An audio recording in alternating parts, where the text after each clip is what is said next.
24 वर्षाची वैष्णवी शिक्षित, स्मार्ट, प्रेमविवाह करून सासरी आली. पण एका दिवसात सगळं संपलं. प्रश्न फक्त एवढाच, तिने गळफास घेतला की तिला गळफास लावला गेला?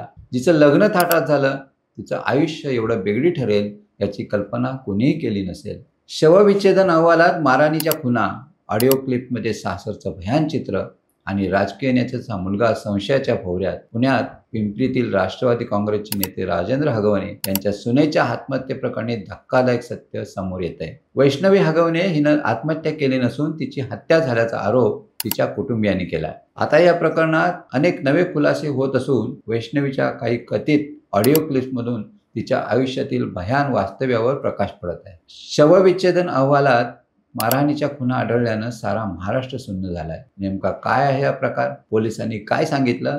चला जाणून घेऊया अधिक माहिती. नमस्कार, मी राजेश सावंत प्रहार न्यूजलाईनमध्ये आपलं स्वागत करतो. 24 वर्षाची वैष्णवी स्वप्न उराशी घेऊन प्रेमविवाह केला. लग्नानंतरची नवी सुरुवात, पण काही महिन्यातच तिच्या संसाराला दृष्ट लागले. 16 मे रोजी पुण्याजवळ मुळशी तालुक्यातील भुकुम गावात तिचा मृतदेह गळफास घेतलेल्या अवस्थेत आढळला. पोलिसांना ही आत्महत्या वाटली, पण जेव्हा शवविच्छेदनाचा अहवाल आला तेव्हा सगळ्यांनाच हादरा बसला. गळ्यावर व्रण, डोळे सुजलेले, चेहरा फुगलेला. हे आत्महत्येसारखं दिसतं का? आमच्या मुलीनं आत्महत्या केली नाही तर तिचा खून करण्यात आलाय, असा गंभीर आरोप तिच्या कुटुंबियांनी केलाय. दरम्यान वैष्णवी हगवणेची ऑडिओ क्लिप व्हायरल होते, ज्यामुळे तिच्या मृत्यू प्रकरणाला एक नवं वळण मिळालंय. वैष्णवी हगवणे हिनं तिला नेमका काय जाच झाला हे स्वतःच्या एका मैत्रिणीकडे सांगितलं होतं. त्याची ऑडिओ क्लिप आता समोर आली. त्यामध्ये तिने घटस्फोट घेण्याची भाषा देखील केली. तिनं तिच्या मैत्रिणीला सासरकडून काय त्रास दिला जातो याचा खुलासा केलाय. यात ती सांगते, माझं लग्न म्हणजे चूक होती. सासरचे लोक सतत मारतात, नवरा कधी नवराच वाटला नाही. दाजी मारतात, नवरा बघतो, माझ्यावर संशय घेतात, खोटं बोलतात, मी संपवते आता सगळं. ही क्लिप तिला खूप काही सहन करावं लागलं हे स्पष्ट करत होती. आणि तसंच म्हणत होते तिचे वडीलही. लग्नात आम्ही सोनं, चांदी, गाडी दिली तरीही सतत पैसे मागत होते. मागणे पूर्ण न झाले की तिला मारहाण करायचे. वैष्णवी खूप वेळा रडत फोन करायची.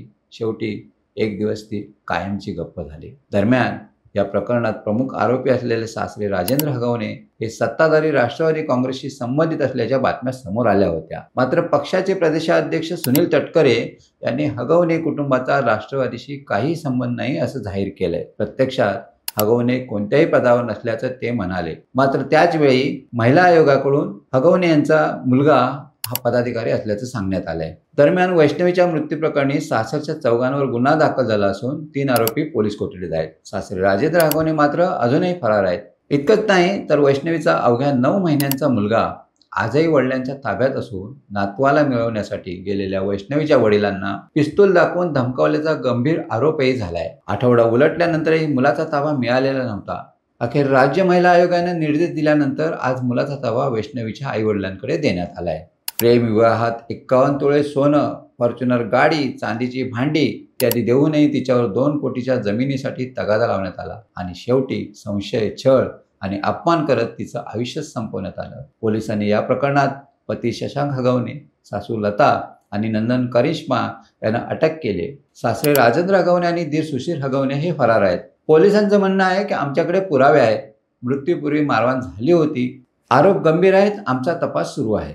यथावकाश अन्य आरोपी सापडतील, पण एका मुलीचा जीव गेला त्याचं काय? वैष्णवीला संपवलं गेलं का की तिने स्वतः संपावं इतपतचं जगणं उद्ध्वस्त झालं होतं? 24 वर्षीय महिलेचा असा दुर्दैवी अंत झाला. या घटनेनं महाराष्ट्र सुन्न झालाय. ही फक्त एक क्राईम केस नाही, ही त्या प्रत्येक मुलीची कहाणी आहे जिनं प्रेम केलं, विश्वास टाकला आणि बदल्यात मिळाला अपमान, शंका आणि शेवटी मृत्यू. तुम्हाला काय वाटतं? कमेंट्समध्ये नक्की कळवा. आणि अशाच नवनवीन व्हिडिओ पाहण्यासाठी प्रहार न्यूजलाईन चॅनलला लाईक, शेअर आणि सबस्क्राईब करायला विसरू नका. धन्यवाद.